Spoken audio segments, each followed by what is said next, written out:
దేశమంతా కూడా పద్మశాలిలో ఈనాడు మహోత్సవాలను నిర్వహించుకుంటూ ఉన్నారు. ఈ మహోత్సవాలని నిర్వహించడంలో పద్మశాలీలకు ప్రముఖ పాత్ర వహిస్తూ ఉన్నారు. మొట్టమొదటిసారిగా నూలును రూపొందించి బట్టలను తయారు చేయడానికి ప్రారంభించినటువంటి రోజు కనుక ఈ రోజుని నూలు పూర్ణిమగా అభివర్ణించడం జరుగుతుంది. మార్కండేయ వంశస్థులైనటువంటి పద్మశాలీలందరూ కూడాను ఋషి వంశస్థులు కనుక మార్కండేయుని ఆదర్శంగా తీసుకొని మార్కండేయుని భక్తితో మార్కండేయుని యొక్క శక్తితో ముందుకు నడవడం జరుగుతూ ఉన్నది.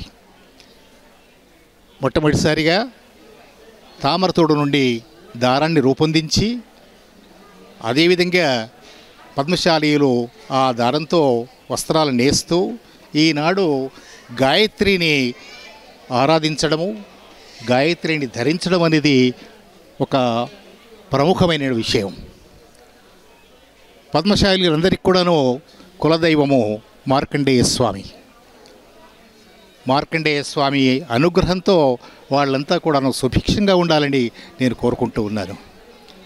ఎక్కడెక్కడి పద్మశాలీలందరూ కూడాను ఈ పర్వదినాన ఒక చోట సమావేశమై మార్కండేయుని పూజలు ఆచరించి ఆ మార్కండేయుని యొక్క అనుగ్రహానికి పాత్రలు కావడానికి యథాశక్తిగా ప్రయత్నం చేస్తూ ఉన్నారు.